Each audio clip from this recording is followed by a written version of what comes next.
Test 5. You will hear a number of different recordings and you will have to answer questions on what you hear. There will be time for you to read the instructions and questions, and you will have a chance to check your work. All the recordings will be played once only. The test is in 4 sections. At the end of the test, you will be given 10 minutes to transfer your answers to an answer sheet. Now turn to Section 1. Section 1. You will hear 2 flatmates, Tom and Richard, talking about their new flatmate who has just moved in the week before. First, you have some time to look at questions 1 to 6.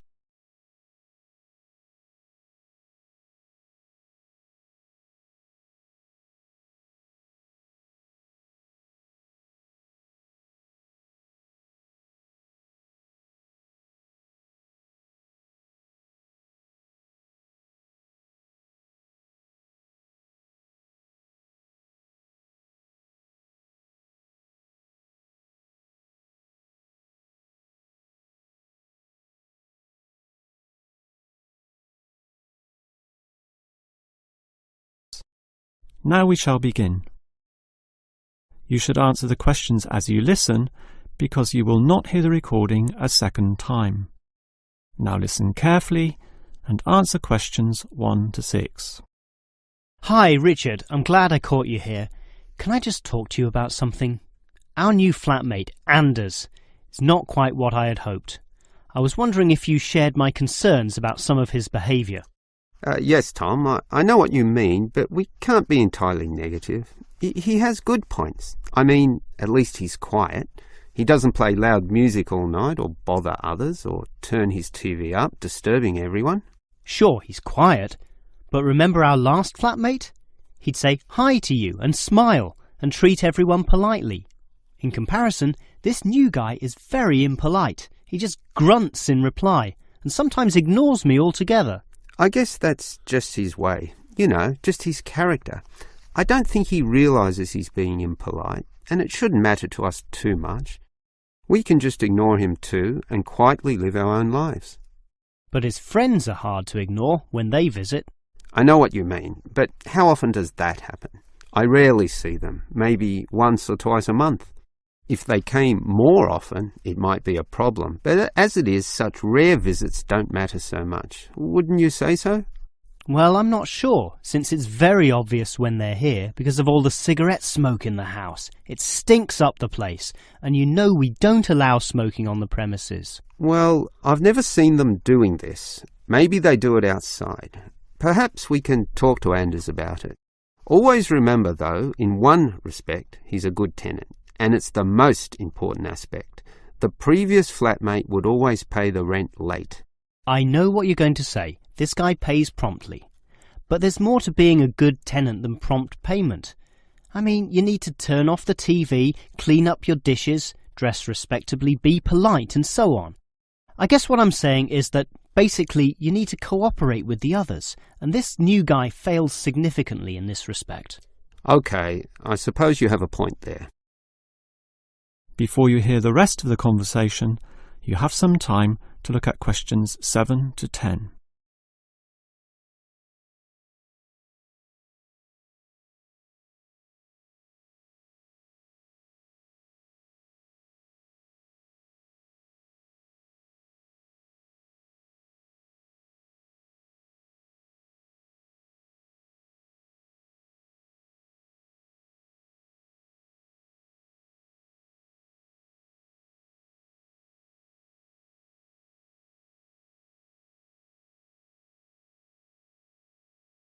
Now listen and answer questions 7 to 10.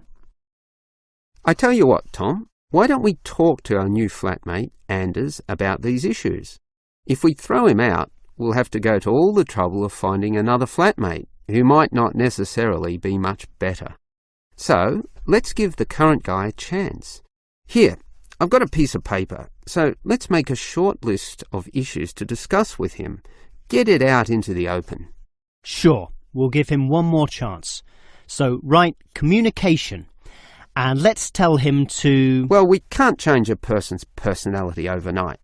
So why don't we have a weekly tenants meeting and we can just ask him to attend. That way we can get to know him better. I'll write attend meeting and we can take it from there.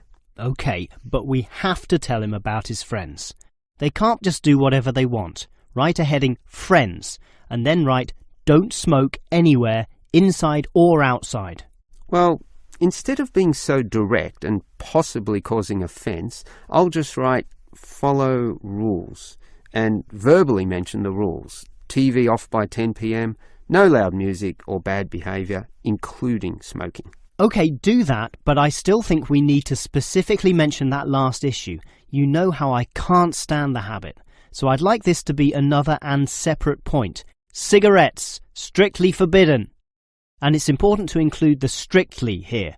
We can't pussyfoot around too much. Sometimes directness is necessary. OK, I'll write that. Forbidden. OK. And what about cleaning duties? Anders is a little too relaxed about that. Dishes are sometimes not washed, dirty teacups are left around the place, and so on. So, right, must do better. Yeah, again, Tom, he might take that personally and it could cause a scene. I'd rather be general. I'll write must be done and I'll tell him that that's for everyone, not just him. OK? OK, as long as he gets the message. That is the end of section 1. You now have half a minute to check your answers.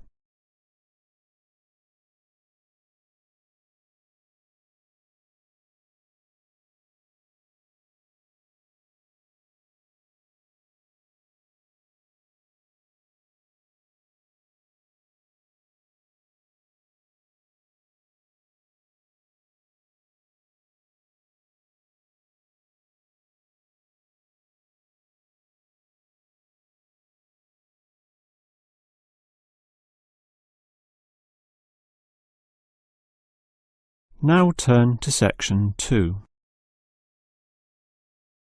Section 2. You will hear a first aid officer talking to a group of factory workers about emergency first aid. First, you have some time to look at questions 11 to 17.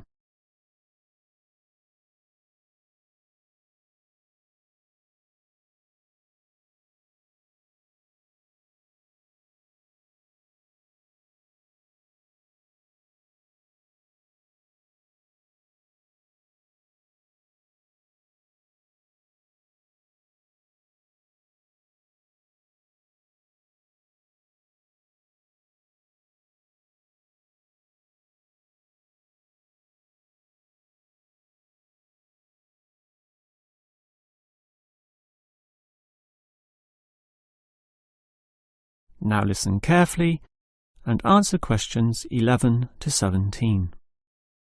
Hello everyone. Now you know why I'm here.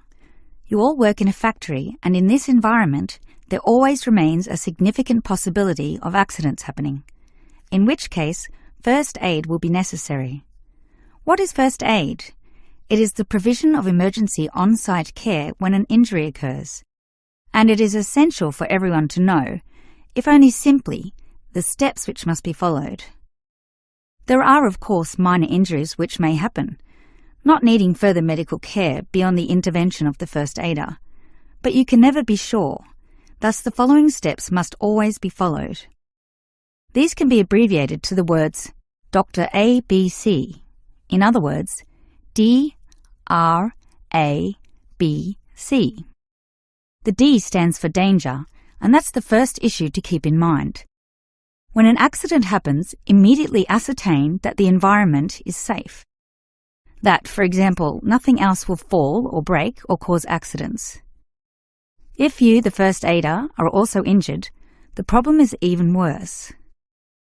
The R stands for respond. You must then ascertain the best response.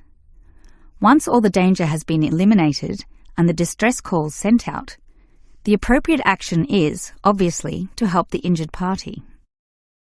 Alright, that leads to A, which stands for airway. In order to stay alive, all people need to have an open airway to allow breathing. A conscious person will automatically clear their own airway. But if unconscious, this may not happen.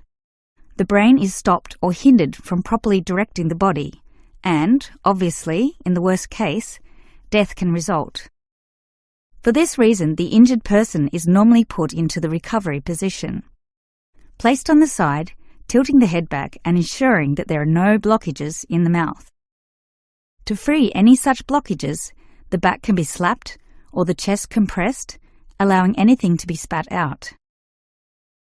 Now that the airway is free, check for B, or breathing. If breathing is not happening or is irregular, the first aider may have to assist with what is technically known as cardiopulmonary resuscitation, or more commonly, CPR. This involves breathing for the patient through mouth-to-mouth contact, while periodically massaging the heart through compressions to the chest. This combination allows blood and oxygen to flow around the body, keeping the patient alive, hopefully until medics, such as doctors, advanced first aiders, or ambulance staff arrive. Before you hear the rest of the talk, you have some time to look at questions 18 to 20.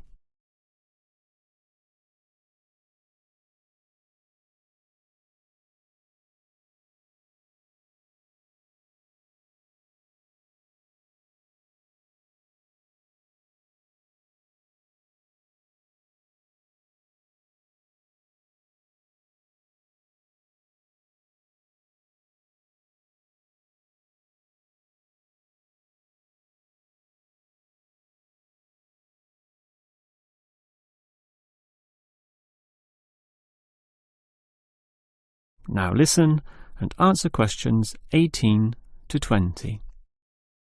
Now, it's certainly good to have knowledge of emergency first aid, but, obviously, the best situation is simply not to have accidents occur in the first place. For that, you need to be aware of safety issues, but just saying "be aware" does not usually achieve much. It is more important to have an appointed person whose job is to ensure awareness and work safety. Safety inspections would obviously be part of their job, whereby they can make sure, for example, that the first aid boxes are fully equipped. Another idea is to put posters on the walls, but, interestingly, research has proven that these tend to be ignored, becoming just part of the wallpaper, seen but not put into practice. It is much better if everyone is just instilled to not be reckless, that is, to not rush into situations without thinking about the possibility of accidents. And instilling this mindset is part of the job of the safety officer. Some other suggestions are ongoing first aid training and no accident reward or star systems. These have had some success, but nothing beats a regular meeting, say once a month, in which the subject of safety is brought to the attention of everyone, and any outstanding issues related to this are thoroughly discussed. That is the end of section 2. You now have half a minute to check your answers.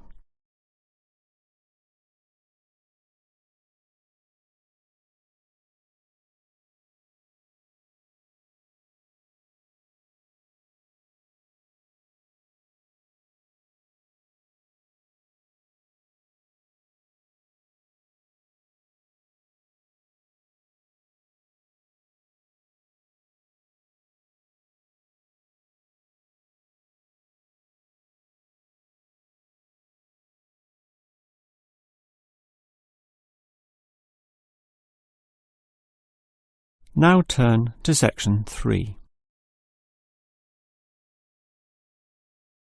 Section 3. You will hear two students, Frank and Nicole, discussing their research on university waste. First, you have some time to look at questions 21 to 25.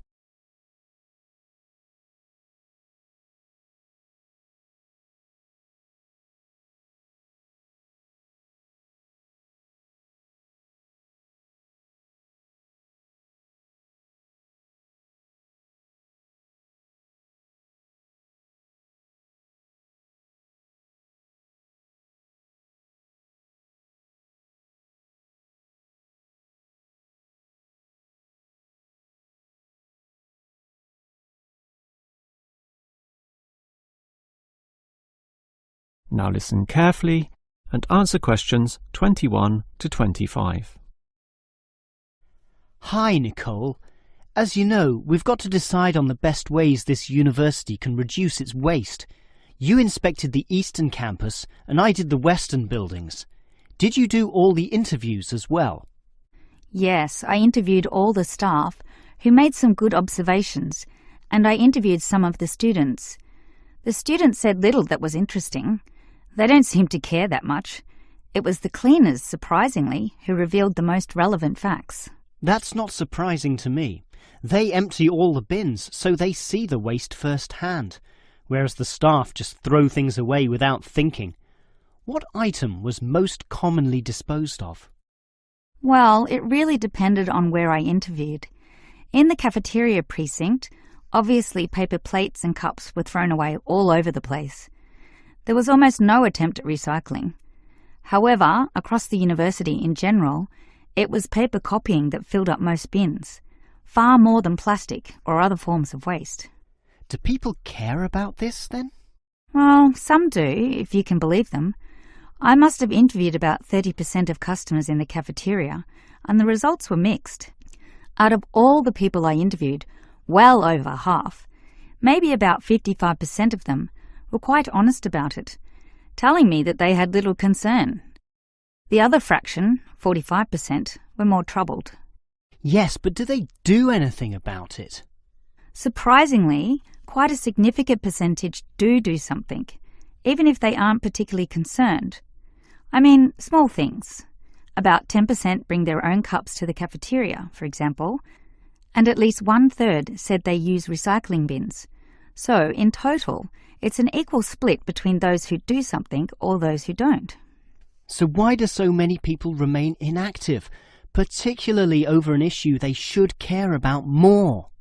I think they do care, and many of them are prepared to do something. Obviously, there's an element of laziness, but I'd say that it's relatively small.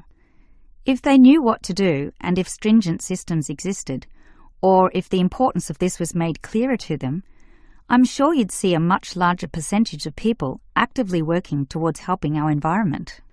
Well, there's cause for optimism at least. Before you hear the rest of the conversation, you have some time to look at questions 26 to 30.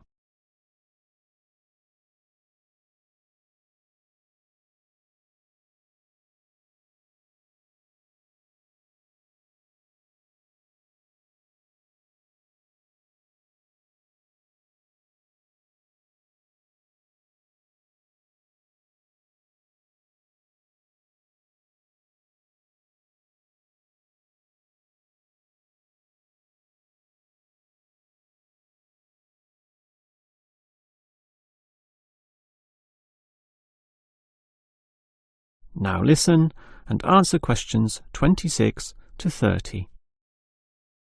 Clearly then, there's a significant waste of paper here at this university, so I've worked out one practical suggestion which could help reduce it, specifically the waste from the excess photocopying. Let me hear it then. Obviously, for a start, we've got to ensure that people, including the staff, without exception, copy both sides of a page. We can't tolerate single-sided copying. It's just far too wasteful. Absolutely. Just more trees being chopped down. But as people are doing copying, there may be adjustments and practice copying, producing single-sided copies or blank pages not wanted and not intended for use. These need to be deposited into a tray for intended recycling. You know, for recopying onto the blank side of the page. But people don't usually do that. I'm afraid it's just human nature. No matter how unimportant the copying is, they prefer to use fresh paper. Yeah, I agree with you, which is why you need to display these papers right in front of everyone with a clear sign, "Please reuse," to make it easy for them to do so. They still won't do it. I know. That's why you take some of these papers and regularly stack them inside the copier in a special tray once a day, say in the morning. Well, that's getting better, making it easier for them to use the paper. But still, I'm afraid many won't. That's why you allow everyone to select this tray when copying. You distribute numbers or codes to every person, giving them special access to this recycling tray. Every time they use papers from this, it's tallied up to their account. I know I'm sounding a bit negative, or even cynical here, but why should they bother using that tray? Because the person who does the most copying from this recycling tray gets, say, a cinema pass or lottery ticket or some other sort of reward. Oh, right. Now that's a system which might just work. Let's trial it in the office and see what happens. That is the end of section 3. You now have half a minute to check your answers.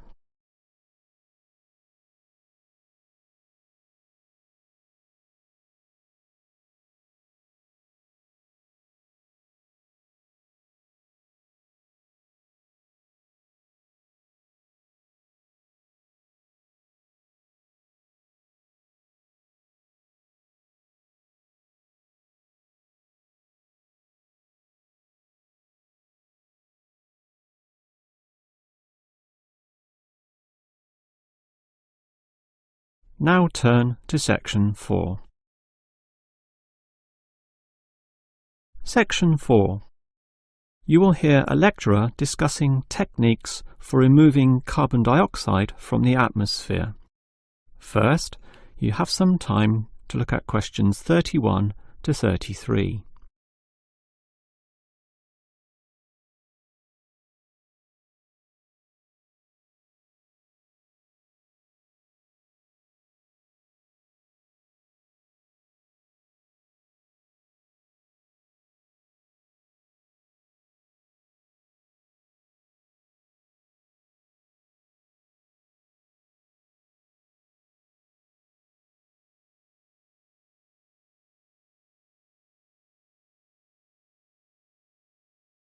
Now listen carefully and answer questions 31 to 33. We all know about the role of carbon dioxide in causing global warming. Obviously, society needs to reduce the release of carbon dioxide, otherwise known as CO2. This gas comes from the burning of fossil fuels, such as coal and oil, and it is virtually impossible for society to prevent or even limit such activity. Our need for energy and power is just too great. Instead, a more practical idea is to collect the carbon dioxide from the burning process, for example, directly from the chimneys of power stations, and somehow prevent this gas from being released into the environment. To do that, you need to store it somehow, and that has to be essentially forever. It is perhaps for this reason that many believe that, rather than storing the carbon dioxide as a gas, it is better to react it with metal oxides, such as magnesium or calcium, which results in the formation of a hard carbonate material. The gas is, in effect, turned into a stable and unreactive solid, which can simply be dumped anywhere. This process actually occurs naturally, although very, very slowly, and is one cause of the surface limestone in the world. But this slow reaction speed is the problem. Even when enhancing this process through high temperature and pressure, or pre-treatment of the mineral, it is still far too slow to be economical. One other technique which has been suggested is to pump the gas to the bottom of the ocean, where it would react with compounds in the seawater, forming carbonic acid. However, this alternative has now been ruled out. The CO2 may be removed from the atmosphere, but the high oceanic acidity which would result raises its own set of problems, mostly with all the delicate life and the intricate food chains in the seawater, some on which we ourselves depend, and that's something which no one wants to experiment with. Perhaps because of the lack of alternatives, the most commonly discussed solution to the problem of disposing of carbon dioxide is to pump the gas underground, a technique known as geosequestration. In this system, the CO2, for example, could be pumped into underground pockets within depleted oil wells or disused coal tunnels. This carries, however, 3 serious disadvantages. namely the risk of leaks, the considerable costs involved, and finally the unproven effectiveness. Let us look at those three disadvantages in detail. Firstly, there is the risk of leaks. Although the gas would be deep and sealed over by masses of rock and earth, the huge pressures in these spaces would turn the gas into a liquid state, capable of moving through rock fissures or faults. This could allow the gas to eventually be released to the surface. Since CO2 is heavier than air, and thus pushes oxygen aside, such leaks could result in the suffocation of thousands or tens of thousands of people, certainly not a consequence to be taken lightly. Natural CO2 leakage from volcanic buildup has already witnessed such deadly events. The other problem of geosequestration is the cost. The time and effort spent on materials and construction, primarily the pipework through which the gas would travel, does not come cheaply. So, if this system were to be implemented in, say, coal-fired power plants, the extra cost would have to be paid by the electricity user, whose bills would almost double as a consequence. Few people are prepared to pay this much simply to make a small dent on the effects of global warming. And this leads to the final problem. The most basic question is whether geosequestration actually reduces global warming. The problem here is that the energy needed to create and drive the sequestration process would require approximately a quarter of a coal-fired electricity plant's output. In other words, the plant would have to burn 1/4 more of its coal just to account for the sequestration of the carbon dioxide. And with coal producing other noxious pollutants, such as sulfur, ash, and heavy metals, the environment is hardly benefited at all. Nevertheless, there are many active experimental efforts underway, primarily in oil production sites. These are small, but intensively monitored and analysed. All we can say now is that the jury is still out on whether underground carbon storage will one day be feasible. That is the end of section 4. You now have half a minute to check your answers.